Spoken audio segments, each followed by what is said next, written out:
Hello everybody and welcome to our end of season review and transfer special following our first season in the Bundesliga.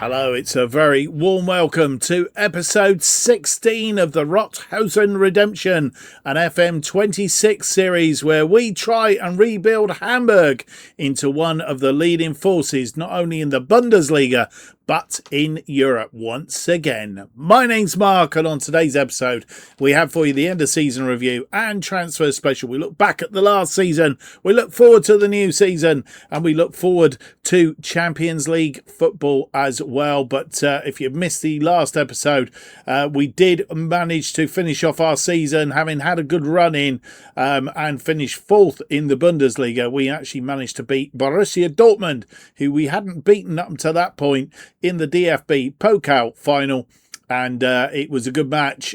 We managed to beat them 3-2 in extra time. Königsdorf giving us an opener on 27, Brandt equalising on 37, Beer giving them the lead shortly after half-time, making it 2-1, but it was Renberg that levelled things up on 67 minutes, with Königsdorf scoring the winner on 102 minutes, and we lifted the trophy that looks awfully like the Champions League. So maybe it's a little bit of a premonition. Who knows? So that's how we finished our season. So all in all, it wasn't a bad season. And we'll start our look at the end of season review by looking at where we finished and doing a deep dive of the Bundesliga. And here is the Bundesliga table and how it finished. Just for context, down here is the predicted league table. We were predicted to finish 9th. FC Bayern predicted to finish first. Borussia Dortmund expected to finish second. And Leverkusen finishing third. So how did it end up? It ended up Bayern Munich winning the title on 81 points. They were some 14 points clear of Borussia Dortmund in second place, with Hoffenheim finishing third, 3 points behind Borussia Dortmund, 5 points clear of us in fourth place. Bayer Leverkusen, that were expected to finish in third, actually finished in seventh, just inside the European places. They did have a pretty poor run in as it was, and dropped away a little bit on 52 points. Stuttgart finished fifth, Augsburg finishing sixth, as I said, Bayer Leverkusen finishing seventh, and they were 3 points clear of RB Leipzig, who missed out on European places. There was an extra European place in the Europa League, and that came by way of the fact that both Borussia Dortmund and ourselves, obviously qualifying for the Champions League, meant that neither of us could win the chance to play in the Europa League by winning the Cup. So therefore that place went to the league, and that's why two teams in the Europa League next season. Relegated from the Bundesliga, Heidenheim, who played in the playoff, lost the playoff. They are going down with Mainz and Wolfsburg, despite securing themselves that playoff place. Köln, also on 34 points, just managed to squeak through on goal difference by 2 goals come the last day of the campaign, and by virtue of both of them losing, I think it was actually, and then there was a point above them, Union Berlin and Werder Bremen, who both on 35 points. We normally at this stage do a little bit of a deep dive, so why not? The home records of all the teams, just need to sort this because I'm not sure if it's done the business that it normally does, which is all over the place. Home record by FC Bayern had the best home record. Borussia Dortmund was second. But mind you, FC Bayern, 17 games, won at home. They didn't lose at home all season. That is that's champions form really. Let's face it. They scored 53 times at home, conceding just 9 goals at home for 51 points. Borussia Dortmund were the next best team on 37. They lost 2 matches at home, St. Pauli and Wolfsburg, 37 points. They scored 31 times, only conceded 9 though, so they were fairly tight at home. Bayer Leverkusen, who finished 7th overall, finished 3rd in the at home table, 35 points. We picked up 34 points at home, losing 3 games. St. Pauli, Bayern, Munich and RB Leipzig were the 3 games that we lost at home. Stuttgart and Hoffenheim were below us, and that's how the home record went. Away from home, Hoffenheim were the best away from home, lost 3 times away from home to Bayer Leverkusen, Augsburg and FC Bayern. 32 points they picked up on the road. FC Bayern picking up 30 points. Borussia Dortmund 30 points. Augsburg 28 points, and we picked up 25 points on the road. So that was the away records first half of the season. This is how the table looked at the point of halfway.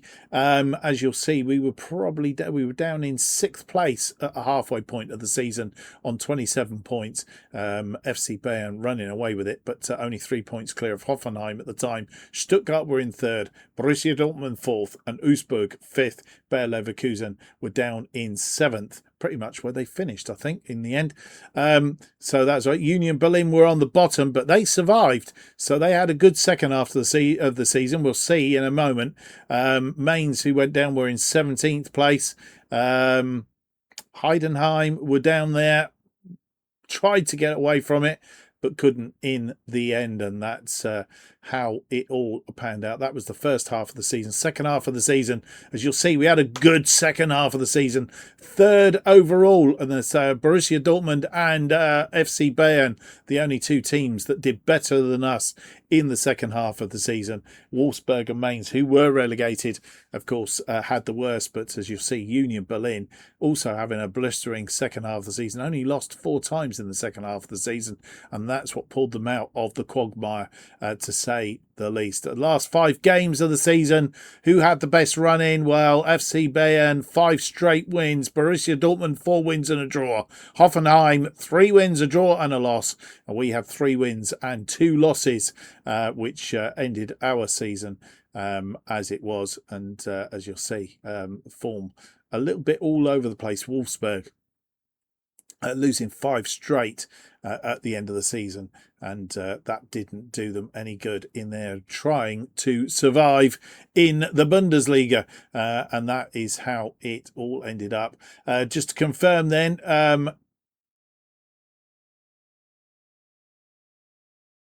let's try and sort this out. Can we sort this? I'm not sure that does what we want it to do, actually. Hamburg, we're 9th. It doesn't show the positions that we actually finished in. It's broken. Hopefully they'll fix that for FM27, because they're not going to do any other fixes right now. Anyway, that is how the league finished. Let's go back to the fixture schedule, and we had a reasonable pre-season, losing our final 2 games at home to Chelsea and Manchester City. But we got off to a good start. Bamberg, a 5-2 win in the DFB-Pokal first round. Of course, we went on to win it. Borussia Mönchengladbach. I got that wrong then. Borussia Mönchengladbach, 2-0 win over them on the opening day of the Bundesliga. We were in heaven, but then came crashing back to earth as we lost 2-1 at home to St. Pauli, and then a 7-3 crunching defeat by FC Bayern, the champions in the end. But we did get back onto winning ways as we got towards the end of September with wins against Heidenheim and a 1-1 draw against Union Berlin, and yeah, we didn't do too badly through October. 3 wins and a loss, but we had a really scary November. Couldn't seem to find form. A 2-0 loss against Köln to open November up. A draw against Borussia Dortmund, lost to Wolfsburg, and then a draw against Stuttgart. We were in a bad way, to say the least. The second round of the Pokal, I forgot to mention that, a 3-1 win against Köln. We played them back-to-back games as it was, a home and an away there. We got to December and things started to turn around a little bit. We managed to get through to the fourth round of the Pokal by beating Energy Cottbus. It was a slippery banana skin. That one nearly come unstuck, but we won it in extra time. But then managed to get wins against Werder Bremen and Eintracht Frankfurt, but lost at home to Hoffenheim, who were above us at the time. Then at the turn of the year, we had our winter break. We played a friendly against NAC from Holland, and then we hit the ground running as we beat Freiburg, Leverkusen and St. Pauli, a draw against Borussia Mönchengladbach, and only a 2-0 loss against FC Bayern, which was a lot better than what we had done earlier in the season. Winning February, only points dropped were against Union Berlin. We also got through the quarter-final of the Pokal Cup against Wolfsburg, which set up a semi-final. So good form in February, and as we've already seen, second half of the season was definitely a big turnaround as we changed the formation to the formation we play in our other series. And then as we went through into March, 2 wins and a loss to Borussia Dortmund, really sort of dented us a little bit and made us wobble. And we had a pretty poor April. Had we had a better run, we may have finished a little bit further up the table. But we could only manage wins against Augsburg and Berlin. And as you'll see, we're still leaking goals. At Union Berlin. So we only won once in the Bundesliga in April. That one against Augsburg. Lost to Stuttgart, Werder Bremen and Hoffenheim. The 3-2 win was against Union Berlin, which got us through to the final against Dortmund. And then we got into May and we had a good May. Beat Eintracht Frankfurt 4-1, Freiburg 2-1 and a 1-0 win against Bayer Leverkusen, the first time that we hadn't conceded a goal for a while, and as we already know, finished the season with a DFB Pokal final win against Borussia Dortmund. That was our season. Well, all in all, it wasn't too bad a season. Can we go and have a look? I think we can. If we go in here, we go into the stats and we'll see how we stack up. Looking at team stats, we're not particularly worried about average possession. 9th best for average possession in a game. And we are, we attack, so we give up quite a bit of possession.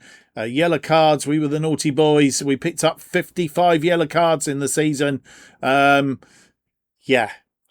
cards wise, we were 7th and naughtiest. Only 1 red card. I think that was, I'm not sure who that was.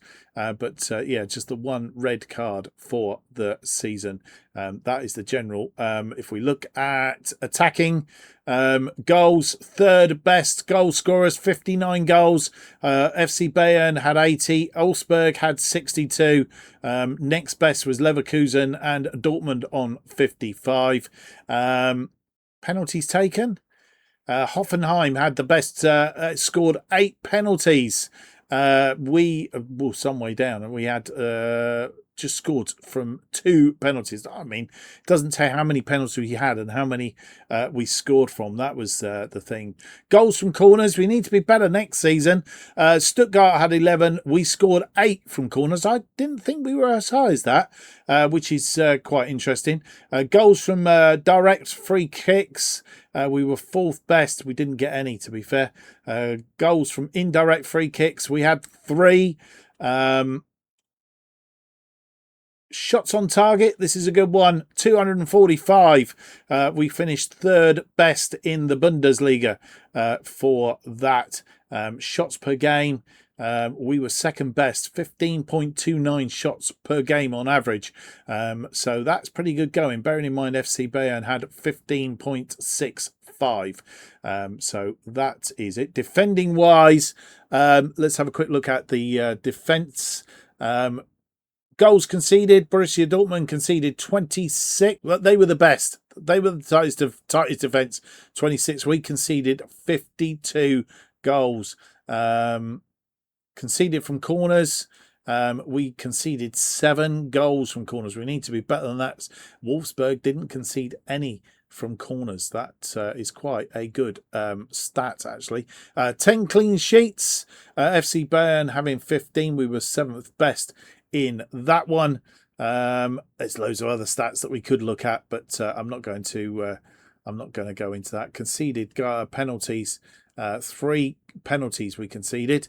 That is the information for the team. Let's have a quick look at the player stats, just to see if we figure in any of the thing. Fabio Vieira making 34 appearances for us. He was never present throughout the season, as was a lot of players.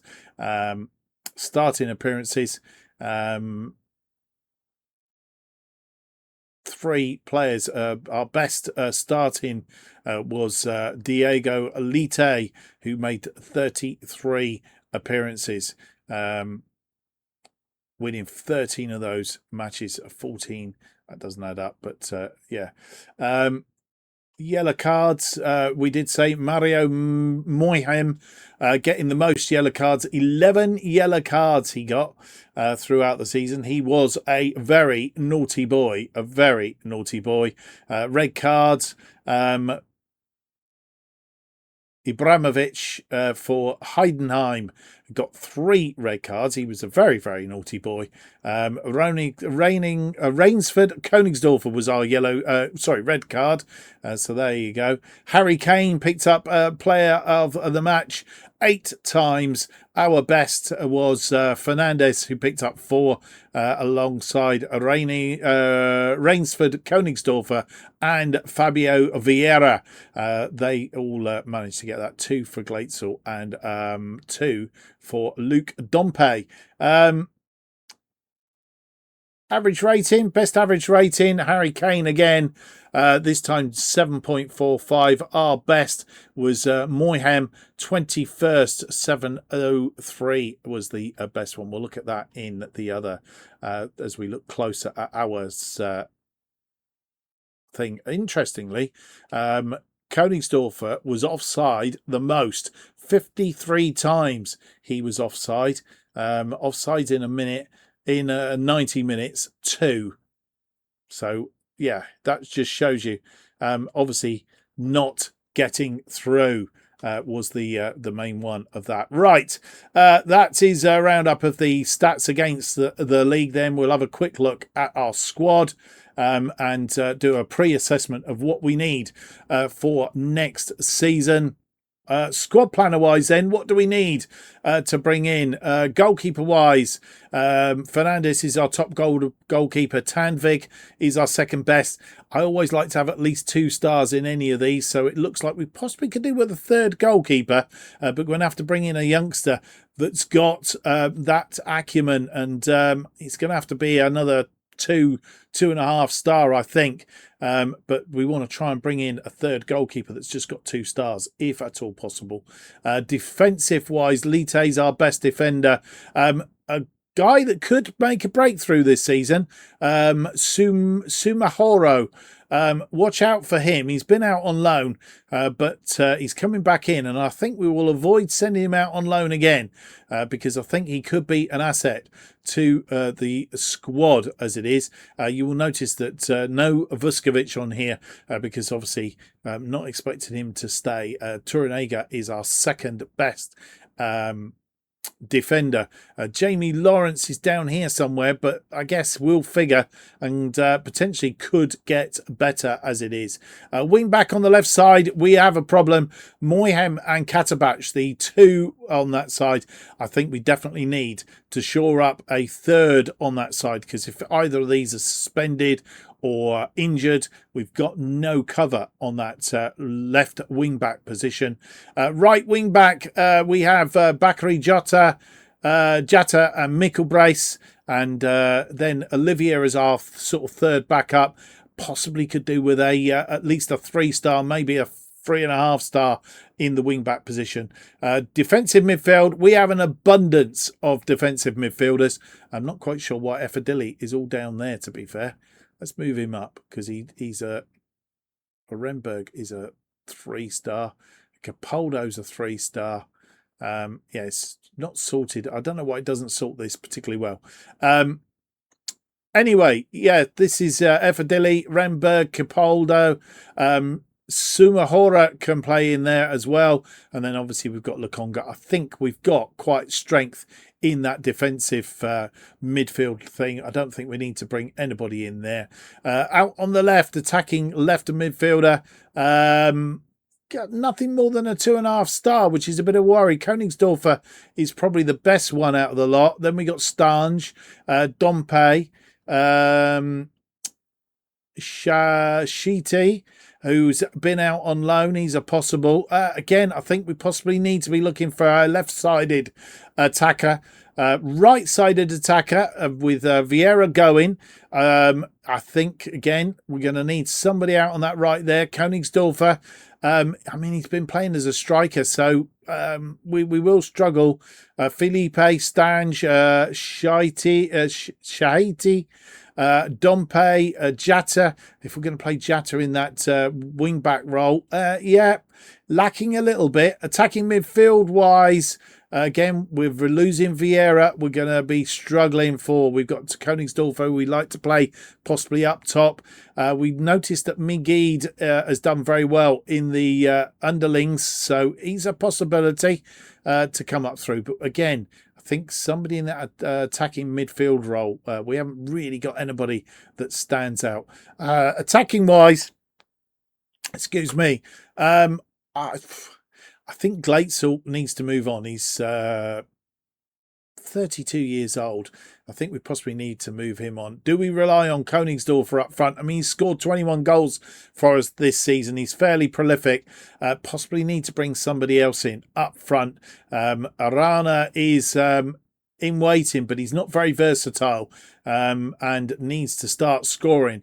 He's not been that prolific. Otto Stange, he's a 3-star ability player, so he's got scope and again, needs to step up to the mark. We've got some strikers there, but nobody that's really stand out impressive. So that is how we're looking.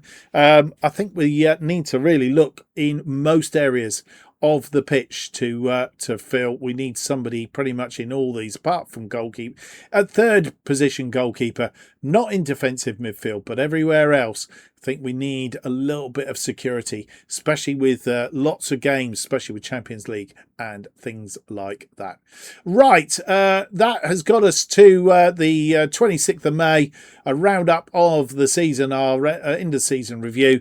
We're going to jump forward now to the fixtures coming out and have a quick look and see if we've managed to do anything in the transfer market. And so here is the fixtures have just come out, and this is what we're facing as it stands at the moment. No Pokal Cup, but the Pokal Cup, I think, does come in here somewhere. So more about that in due course. We're playing 5 friendlies, a couple of Austrian sides, a couple of 3 Austrian sides, a United Arab Emirates side coming to visit, and we finish our pre-season friendlies against Copenhagen from Denmark. So that is a thing we have, which will be the game in our next episode. We have the Franz Beckenbauer Super Cup, which in Germany, if you're not familiar, is the cup. It's a bit like our Community Shield. It's the opening day. It features the team that has won the league against the team that has won the cup. I'm not quite sure what happens if the team wins both, but I presume it sort of falls down to maybe the runners up in the cup. That would be my expectation. So we have FC Bayern twice, as it turns out, at the start of the season. Once in the Bundesliga, might get it out of the way earlier than later. But we didn't do too bad against them towards the end of the season. But both those games at their place, so they're going to be toughy. I would have liked that have been on neutral ground, which seems a bit iffy. Gives them the advantage, which is a bit thing. But then maybe that's the benefit of actually winning the league, as they say. So we're off to that. Bayern, FC Bayern, then Werder Bremen, and Borussia Dortmund, Eintracht Frankfurt, Freiburg and Gladbach. First of the promoted sides, Darmstadt, one of the sides coming up. In fact, we play three of them in fairly quick succession. Darmstadt, Nuremberg, and Bochum are the three sides that have come up into the Bundesliga, and we play them there. Christmas, obviously don't have because of the pre-season break, don't really have any Christmas games, but our last game before the break is RB Leipzig at home, and then we start off the second half of the season effectively against Köln at the start of January, before we face FC Bayern again, and then we finish off the season with game against Köln at home. Previous to that, RB Leipzig and Hoffenheim, teams that could be up and in the shout towards the end of the season. With that. Right. Transfer news wise, let's have a quick look. Can we go into the transfer? We can. I set this up just now. We have brought in some players. We have, in fact, brought in four. These three here at the moment are all on trial. We'll come to those in a minute, but we have one permanent signing. Lucas Hogsberg. He's come in. He is Danish. He's coming from Strasbourg. He is, as we identified, we needed two wing backs to add to our team. Of course, we lost Berger on this right side as well, which I forgot to mention in the end of season review. He is currently a 4-star current ability, has the potential to be 5 stars. Could be a very good. He's only 20 years old. He could be extremely good for us. And as you'll see, his mentals are good. His physicals are good. The only thing he's not particularly good is finishing. But I'm not particularly worried about that. He's quite good at penalty taking as well. I'm not particularly worried about that. His career, he started off at FC Nordjylland in Denmark, and then went to Strasbourg in France for 13 million. We managed to pick him up for 9 million. So they've lost some money on that from Strasbourg. He made 32 appearances for them last season. Only went one season at Strasbourg. 32 appearances, 1 assist, 2 player of the matches, a 6.84. But like I said, he's only a youngster. He's learning the trade, and I really do think if he can step up to the mark in the Bundesliga this season, we could see a very good signing there. Contract wise, he's signed. He's 23,000 a week, so it's a big lift up for him. He has a bonus on winning the Bundesliga Team of the Year, 48,000. Champions League, Dream Team, 84,000. He's got a minimum fee release clause of 23.5 million. That runs until September 28th, so a little bit away to go yet, and he will get a wage increase to 30,000 and a 7,000 increase after 5 international appearances. So all very good for him. So Hogsberg is our first in. He's a full replacement effectively for Berger, who we lost. Well, do you know, I knew that would happen. We can go. Oh, gone too far now. Messed it up completely. There we go. So Hogsberg in. These players we are looking at potential for we did say we didn't need a defensive midfielder, but my mitigation on this one is not only can he play in defensive midfield, he can play as a full defender. He can also play on that right side. He can also play on the left side. He's not good, but he can play on the left side if we really need to. But what I like about him, if you look at his mentals and his physicals, they are extremely good. And I think he could be too much to pass by. Alex Kral, remember that name. He's a Czechia player. And one we need to keep looking at. Another one we need to look at is Lemek Banda. He is left, right, and can play in that middle. We did say we needed an attacking midfield. He could possibly be it. I think he could do quite well out on the wings. He's preferred as attacking midfielder left. That is preferred position. So that's in pre-season. That may be where we try him out first and see. But I think somebody else is also in for him. So we need to keep one eye. Dan Neal, he has come in on a freebie, on a free agent. He looks very, very good. Again, defensive midfielder. We probably wouldn't play him there, ideally, albeit I think defensive midfielder is his preferred position, but can play as an attacking midfielder in the centre. His first touch is good, his passing's good, his technique's good, and his mental stack up and his physical stack up. Looks like a good player. So there we go.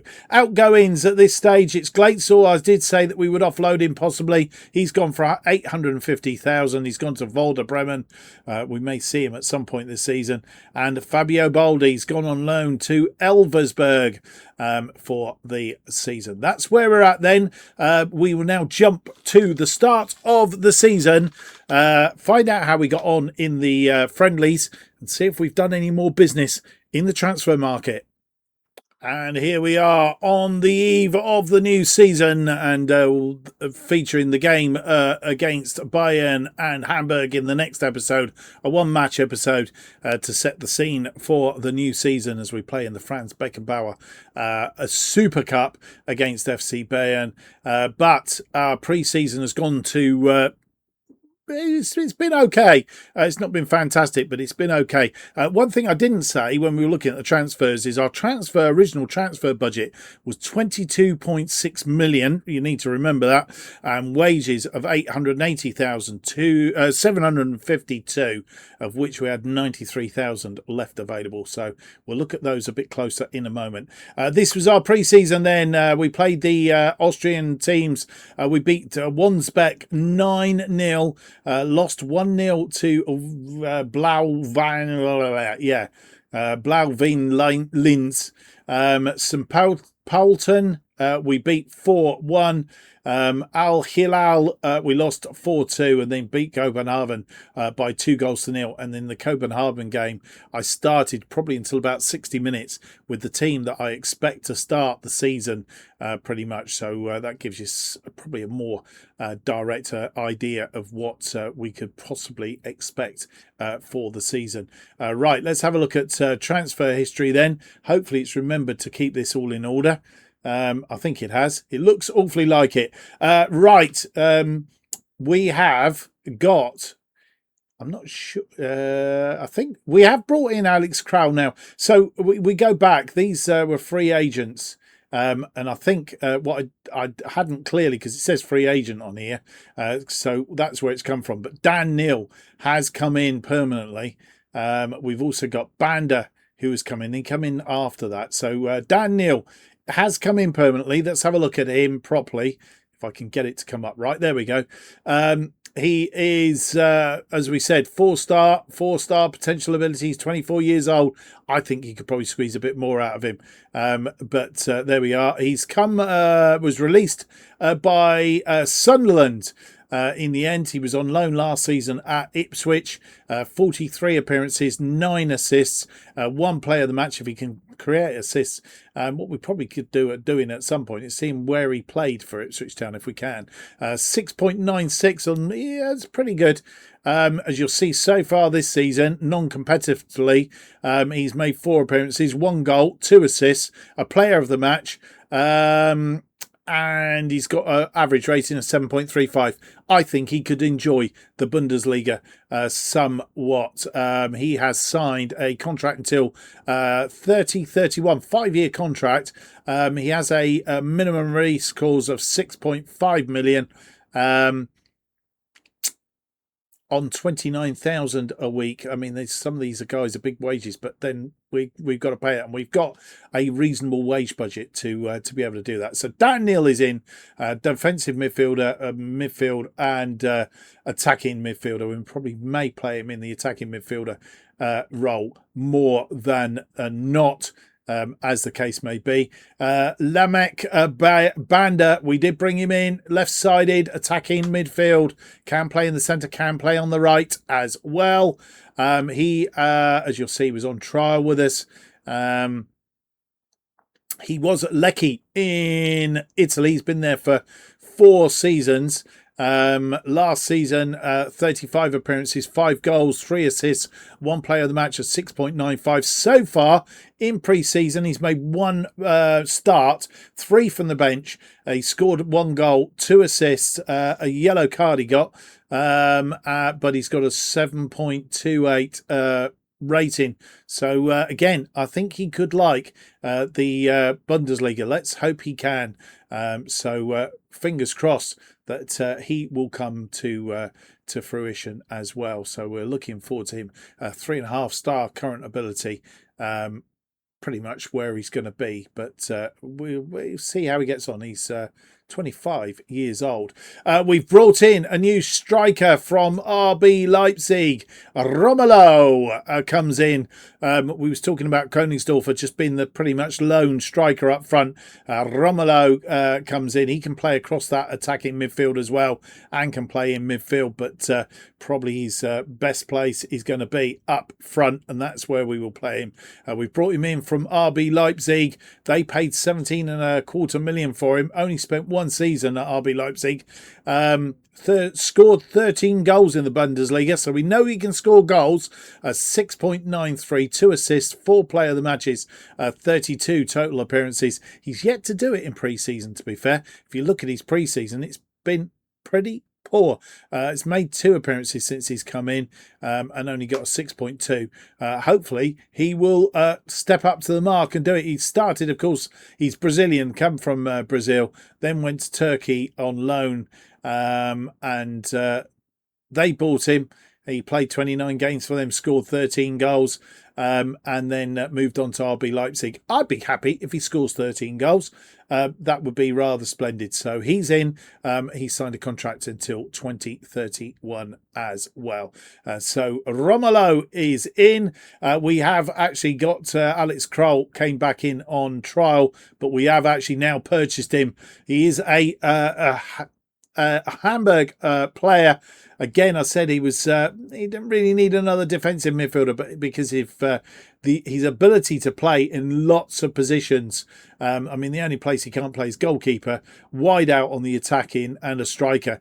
Everywhere else, he can at least fill in. He's a good utility player and worth, bearing in mind he was free, he was worth the punt, I think, to come in and do a job for us.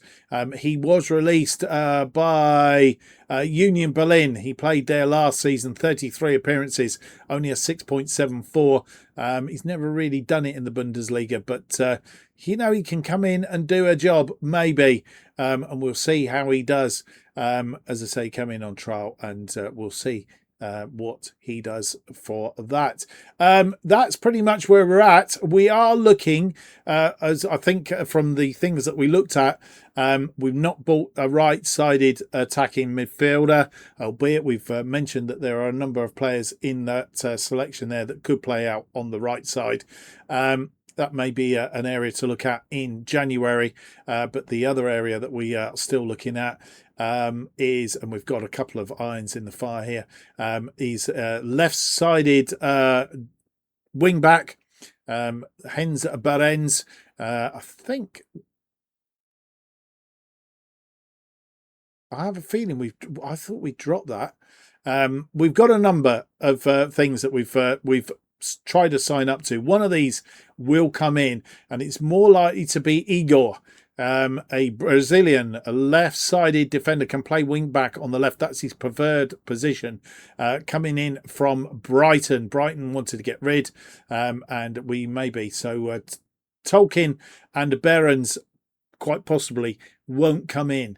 I think we will probably just some. Igor is the man that we are hoping will come in. Bearing in mind that he is probably a third, will be a third player. He's 28 years old, so he's a little bit of backup, a little bit of insurance, if you like, in that. But he's good at tackling. He may get some game time. We will see. 6.4 play, made one appearance in the Premier League last season, and was taking up a spot at Brighton.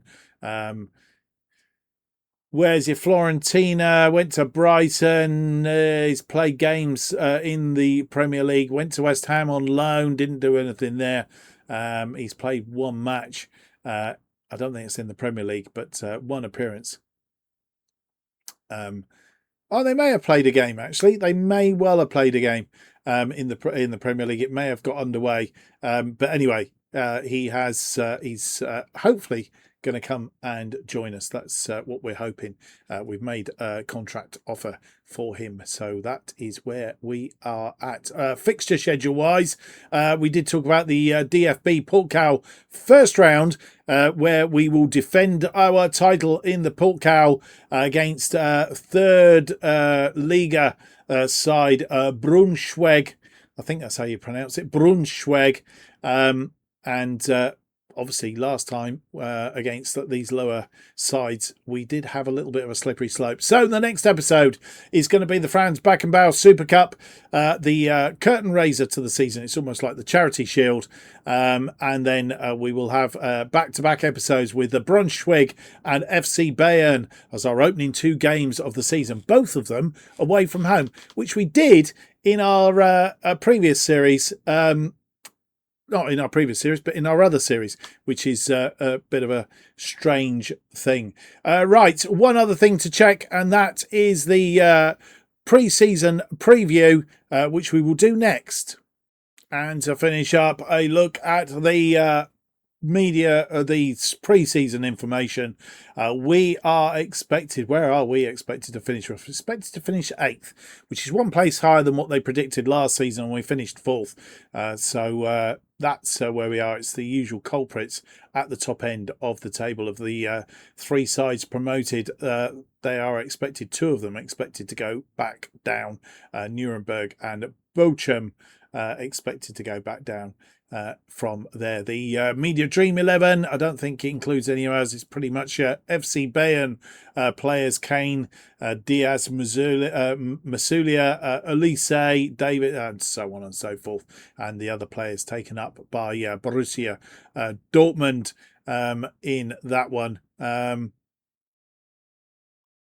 Yeah, I don't think there's anything else to show you there. I tell you what, if we go back into transfer history, does it actually say yes? We spent 24, bearing in mind we had 22 million to start off. We have spent 24 million pounds, 850 going out to add to that. So if you balance that up, pretty much we are break even. We've used the money that we had. What have we got left in wage budget? Budgets. Here we go. Wage budget.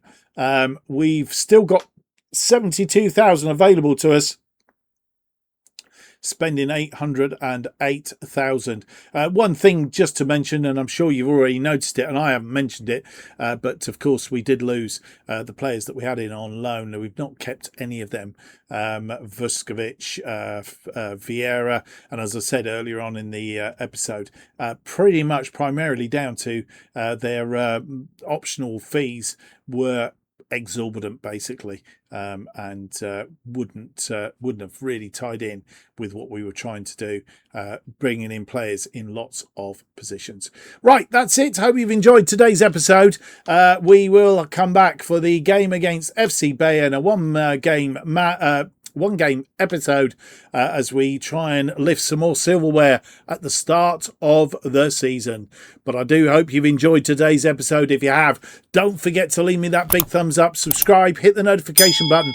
That will keep you up to date with all future episodes of the Rothosen Redemption as they are released. The new episodes of the Rothosen Redemption released every Tuesday and Friday, 4:15 p.m. best way of keeping up to date with what's happening on the channel is follow me on X at JustOffside2. Thank you for watching. Hope to see you for the next episode. It's episode 17. It will be out on Tuesday with the Franz Beckenbauer Super Cup to start our season. Can we get off to a winning start? We'll see. Till next time, have yourselves a great weekend. Bye-bye.